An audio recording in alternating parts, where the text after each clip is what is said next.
Hello and welcome to Small Business Monitor.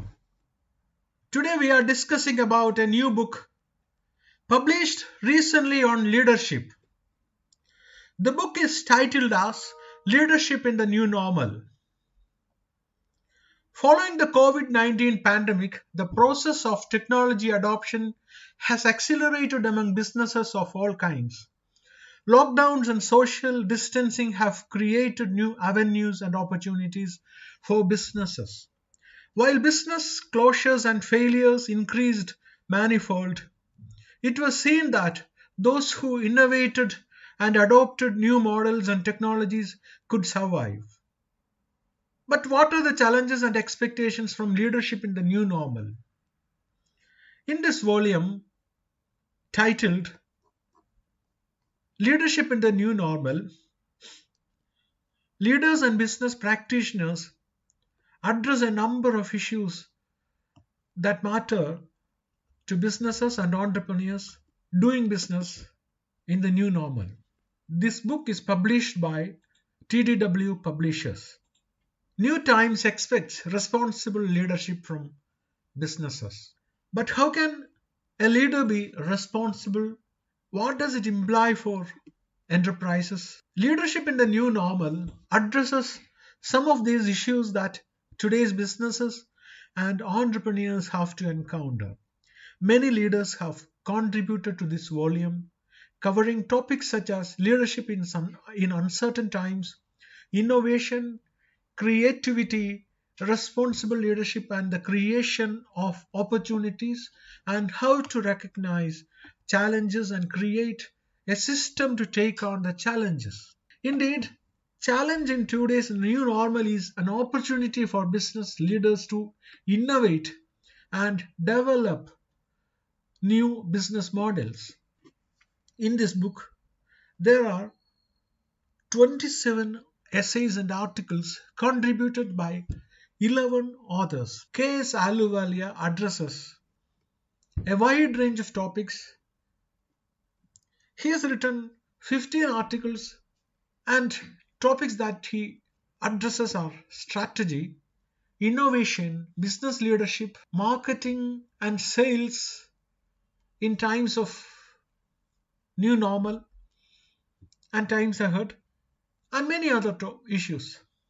To thrive today, one needs radical innovation, perseverance, and persistence. Change is the only certainty in these uncertain times.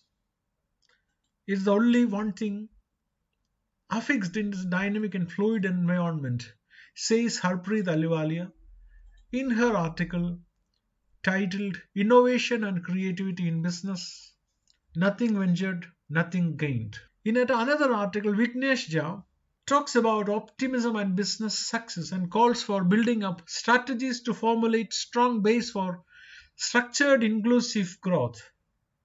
He says that is the role of the state and policy makers.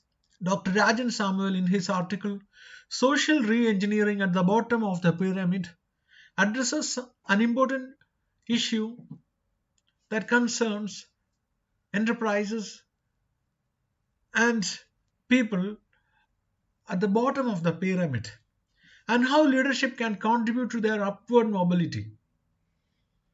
According to him, when we ensure social mobility, we also must consider how to sustain in the long term.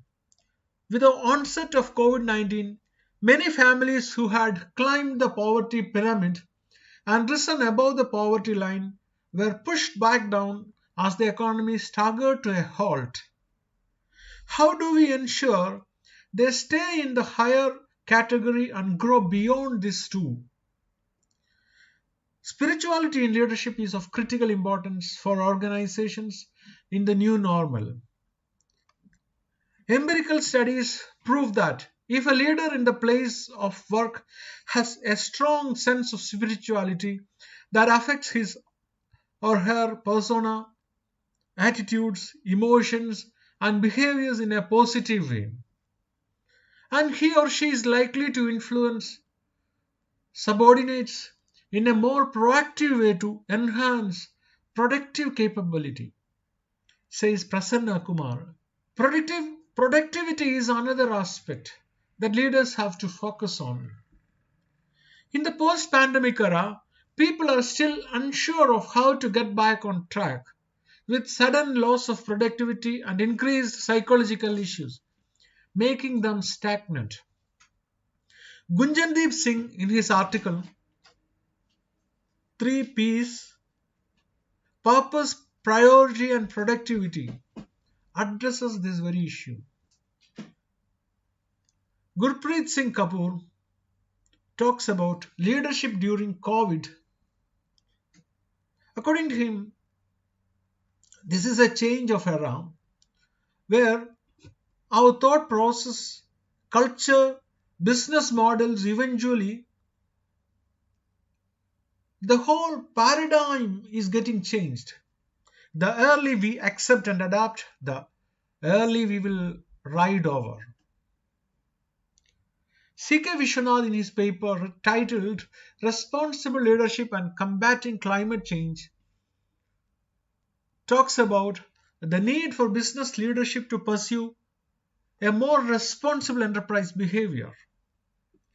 He says the new normal represents a major transformation which calls for a shift in leadership approach and commitment to the environment and sustainable development. This is where responsible business leadership comes to play. All stakeholders, governments, industries, and their associations, the scientific community, and the consumers must share the responsibility and work together. Policy interventions, green investment promotion, green technologies are all aspects that come into focus in this context. With the COVID-19 pandemic and lockdowns, there has been a natural progression towards the much needed climate healing and a movement towards a low carbon economy. Digital adoption, quicker transition to Industry 4.0 norms, and increased acceptance and adoption of remote working are relevant trends today. Thomas George, in his article Spirituality in Business and Leadership, says that, that when people subscribe to values above monetary benefits in business and work, this also becomes the ethical assets of the business. There must be genuine consideration for the deepest human feelings and needs, allowing people to find hope and meaning in their lives and work and make meaningful connections. Bhavesh, in his article, deals with a practical issue of relevance. He talks about a strategy for adoption in the building construction sector. He says the environment degradation is a global issue, but it needs to be addressed at the local levels. Local solutions are essential for this. He presents his argument in the article titled Green Building, Combating Climate Change Through Green Practice. The book is published by TDW Publishers. Print copy is available through Amazon and some other online platforms in India as well. The links and product details are provided in the description below. Thank you for listening.